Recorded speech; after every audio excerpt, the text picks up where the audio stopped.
All right. Good evening, everyone. Randy here. Wanted to do a video talking about a very essential and very important thing that is very critical if you're going to want to understand the importance of community. If you want to understand the importance of togetherness, or if you're a prepper or you're a survivalist, it's all pretty much the same thing. When it comes to a mutual assistance group, and coming into the knowledge of the truth, I came in as a prepper, and as a prepper, I understood that not only do you have to prepare for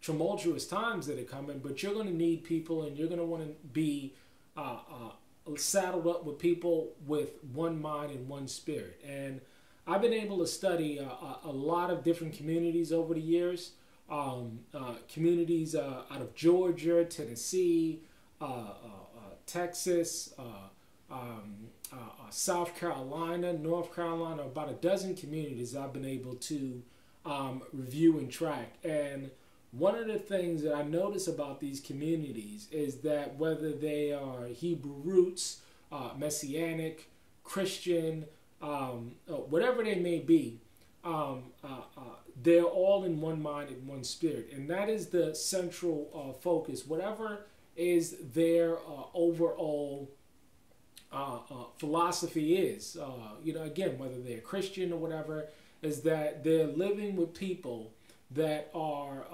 like-minded. And that's going to be very critical as we go forward in this in the times that we're living in, because there's so many different benefits to living in a community setting or a group setting with fellow people, because you're going to be able to benefit economically. Now, again, depending on the construct of the community. Some communities are constructed to where it has been my personal view that only the people at the top really get to benefit from the fruits and labors of everybody else. And then there's other communities, which I've reviewed, where everybody pretty much gets the opportunity to benefit off of the fruits and labors of that community. Regardless, there are one mind and one spirit. So what I'm going to do is, from a biblical perspective, I'm going to read a letter. Now, this is not the law. This is a letter, and it's found in the book of Acts. And what interests me about the book of Acts was the fact that, there were, not only were there 12 churches, but the church in Jerusalem where the apostles were, they came together and in one mind and one spirit. But the most interesting story that I was able to read in the book of Acts is chapter 5, and that's the story of Ananias and Sapphira. And so I'll read it to you so that you can get an understanding of what I'm talking about. And then I'm going to get into some other things, because you're going to want to avoid this kind of situation. It says, "But a certain man named Ananias and Sapphira, his wife, sold the possession and kept back a part of the price, his wife also being privy to it, and bought a certain part and laid it at the apostles' feet. But Peter said, Ananias, why has Satan filled thine heart to lie to the Holy Ghost and to keep back a portion price of the land?" Now, basically, what you have here is you have Ananias and Sapphira, who said that they were going to join this community that the apostles were forming. And they turned around, and instead of doing what they said that they was going to do, they held back a portion. And as we know, those people, Ananias and Sapphira, died. But I'm gonna, so we understand the story if it goes to chapter 5 always until 11. But one of the things that I never hear quoted and which I'm going to quote now, is it goes into chapter 12 all the way to 15. And I'm going to read it now. And by the hands of the apostles were many signs and wonders wrought, and the people, and they were all with one accord in Solomon's porch. This is the key verse here. And the rest durst no man join himself to them, but the people magnified them. So basically, what happened was, as I'm reading this story and this basic reading and comprehension, that the people saw that this stuff was taking place, and they saw Ananias and Sapphira die, and no man dared to join this community, but they reverenced them, they respected them, or whatever, they humbled themselves, or whatever, you know what I'm saying, and they proceeded. Now that's basically telling me that again, they durst no man join himself to them, but the people magnified them. So in other words, just bringing it to modern day terms, they said, hey, listen, we saw this stuff going on. However, we're not going to join this particular community, but we're going to respect what they do and so forth and so on. And so, and then we see, as you go through the book of Acts, you see the apostles and the disciples going out to other communities. This is why, if you look at the back of pretty much any Bible, you always have the 12 tribes. You'll have the 12 tribes, and then you have it goes into where the missionaries of Paul's journeys, where Paul went to all of the other home assemblies, and so what I'm also reading in the book of Acts is that at that time the apostles, they spent the majority of their time, it seems as though, as I'm reading comprehension, they spent a lot of time away from their home in Jerusalem, and they spent a lot of time, months even, in certain locations, whether it's a particular home fellowship or to other home assemblies. And that's basically telling me that just reading and comprehending is that not everybody lived in one location. And then when you look at all of the different churches that he visited, there was about 7 different 8 different locations, probably more, but there were many different locations outside of the one that was in Jerusalem. And the Bible doesn't go really into, again, these are letters. This is not the law. This is just what they did at that time, given the time and the circumstances. Of that time in Jerusalem. And during that time in the reign of, under the Roman rule. Now, you bring this forward to today. You have a lot of people using the very same roadmap or the very same construct that they found in the book of Acts to do community, do homesteads, what have you, and that's a good thing. But you must be aware that there are a lot of communities and homesteads that run things differently, and as an individual, whether you have a family, and depending on your resources, because a lot of people, what I've noticed over the years is that, the vast majority of people that are going to come to a community, they don't really have resources. They don't really have 100,000, 200,000. They don't really have anything to sell or anything like that. And that's fine. That is okay. And one of the things that I'm noticing also today is that if anybody has any means or any money, they're just going to go and they're going to buy their own land. Now, there's nothing in the law. I'm talking about the actual Torah, the Torah, that forbids anybody from going ahead and buying their land. But if you want to join, a community, you have that right too. You have that right if you want to join, because there's many communities out there that are being formed. I said I'm tracking over a dozen right now. Whether it's a Hebrew community or a Christian community or a Messianic community, or whatever, a prepper community, whatever it is, you know what I'm saying? You're gonna want to make sure that you're asking the right questions before you join one of these communities, because you don't have the same kind of integrity of heart that you had back in the days when you had the apostle Saul. You have a lot of situations where people will join a community, give large sums of money, and then there's a dispute on that land, or there's a dispute. Now, what happens to those people when they've given all of their money and there's a dispute, or there's a concern about money, there's an issue about money? Well, guess what? In a lot of situations, these people leave with nothing. Whether they brought a whole lot of resources or money, they leave with nothing. And personally, I don't want to be in a situation, I never want to put my family in a situation where I've moved my family hundreds of miles away from where I am, put down upwards of $250,000, and given it to someone to find out that, sometime later that I'm being mistreated, or I'm being denigrated, or I'm being taken advantage of, or I'm being treated in a manner that is unbecoming. And unfortunately, we live in a world where this stuff has and is happening. It has and is happening. And you're going to want to protect yourself against this by, number one, making sure that you're well aware of what you're joining when it comes to the community,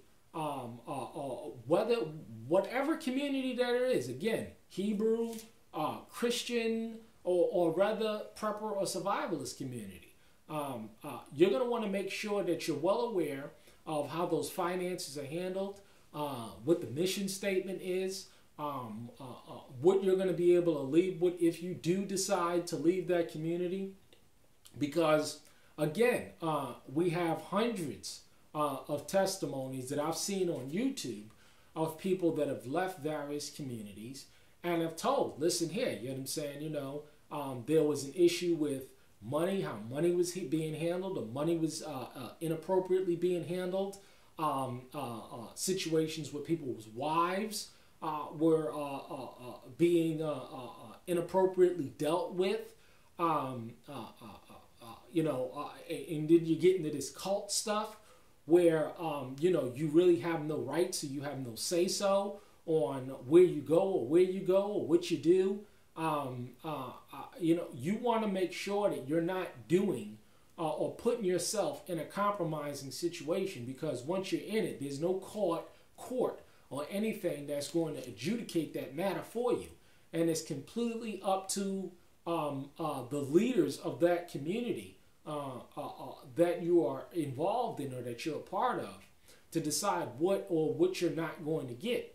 And it's a sad thing to see so many testimonies of people who've been burnt by people on communities after they've come to the table, plopped down large sums of money, and pretty much got screwed over and left with nothing.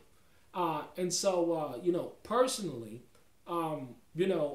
again, I respect a lot of people who've joined communities, and I respect a lot of people who've started communities, and there's a lot of people that are starting communities. I mean, all over, and I talk to these people all the time, and and so one of the things that I personally like to do is to make sure that moving forward, that if anybody comes to my piece of land, that is our piece of land, and that because we're all living together, and that their interests are protected just as much as my interests are protected. That and that's very important. It's very, very important, because again, you have a lot of testimonies of hundreds of people that's left all manners of communities all up and down the eastern seaboard, that that have been taken advantage of. Now, a lot of people may say that if you leave a place, it was your fault, so forth and so on. And to an extent, it may be, but I have a hard time believing that so many people were in the wrong, and that at no point in time those leaders of those communities were not culpable and taking advantage of the people that were there, and using them and abusing them. Once they're there, and this is why the issue of finance and community is so important, to have transparency and to make sure that you yourself are protected. Because again, if one of these leaders get the candy asses, or one of these leaders decide that they don't like you anymore, they can pretty much do what they want to do with you. And that is just an unfortunate thing. But at the end of the day, me personally, you have to take personal responsibility. And so, I would warn you to be careful about joining any community, to make sure that you yourself, your best interests are taken into consideration, that you're not putting yourself and your family in a compromising situation, because families have been broken up as a result of community. People have been taken advantage of with large sums of money as a result of community, and it is a very, very, very sad thing. And and this is why personally, instead of because again, this Bible doesn't say anything about me or personally, or anybody for that matter, having to join a community. It talks about being filled with the Holy Spirit. It talks about living outside of the confines of the heathen and the pagan. Now, I'm just talking about from a biblical perspective, but nowhere in the Torah do I find that it necessarily says that you must join community. You must be a part of a community. There's a lot of people that for geopolitical or geographical reasons, that they cannot be a part of a community. They cannot come in the United States and be a part of the community. There's health reasons, health issues of the reason why people cannot be a part of community. It could be economic issues in terms of debt, where people cannot be a part of the community. There's a whole slew of reasons why you may not be able to join a community. I would highly recommend that you get with somebody, or get with people that have your best interests at heart, and that you are in like mind, in one spirit. And just because you call yourself a Christian, that doesn't mean that you are in like mind, in one spirit with other Christians. Just because you call yourself a Messianic, that doesn't mean that you're going to want to live around another specific set of Messianics. Just because you call yourself a black Hebrew Israelite, or an Israelite, it doesn't necessarily mean that you're going to want to live with a certain set of Israelites, so forth and so on. Or if you're a prepper, it doesn't mean that you're going to want to, just because you're a prepper and I'm a prepper, that doesn't mean that we're going to want to live together. And so it's very important to understand these concepts, and it's important that regardless of what your faith is, what your ideology is, it's going to be a good thing for you to be together with like-minded people. And that's very important. And because, just because, we say that, again, if you call yourself a Christian, that doesn't mean that I'm in like-mind, fellowship, or that these people are like-mind fellowship just because they call themselves Christians.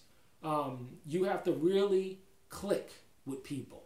I would not personally recommend that you join any, just like any job, that you don't join a job or any organization because if you don't click with them. Because if you don't meld with people, it's going to be a conflict later on down the line. And that really what it means, really to be in one mind, one spirit, because, you click with them, you vibe with them, you connect with them really on a spiritual level. You have the same goals, the same aspirations, you have the same outlooks, the same viewpoints on things. Very, very, very important for you to understand. And so, and a lot of people, they may decide to move next door to you or whatever, or around a particular community, but that doesn't mean that they want to actually join that community. But, they may move next door because they like being around them. And that's fine also. That's A-okay. But, you're just going to want to make sure that you're aware of these things before you go and join a particular community, and especially if you're putting down any money or anything like that, because again, there's dozens of testimonies out there of people being taken advantage of, families being broken up, and it's a sad thing, but this is what goes on, because people get the hot shits on them. You know what I'm saying? Not only do the people that come to community may get a spirit on them, but the people that will run those communities may get a spirit on them, and you have no legal recourse. You have no ability to do anything. Now, again, from a biblical perspective, the apostles, they were written about. And they walked with the Messiah. And they learned firsthand from the Messiah, and that we're hundreds of years, if not thousands of years, removed from those caliber of people.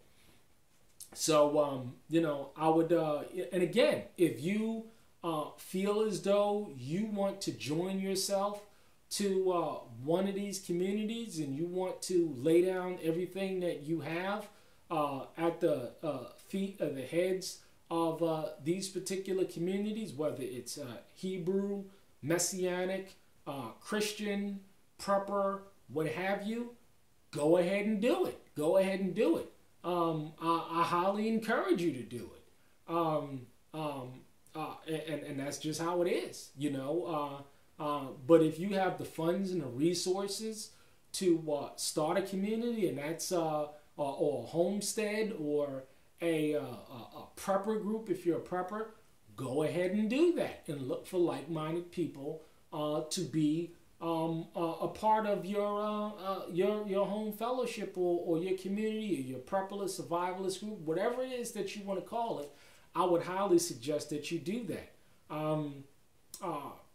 So I hope I was able to give some clarification and just understanding, just from what I've read and from what I've understand, and just speaking with brothers and and just reviewing this with brothers, and just reviewing and just reading it and seeing for what it says, and understanding, what the word says. But in addition to that,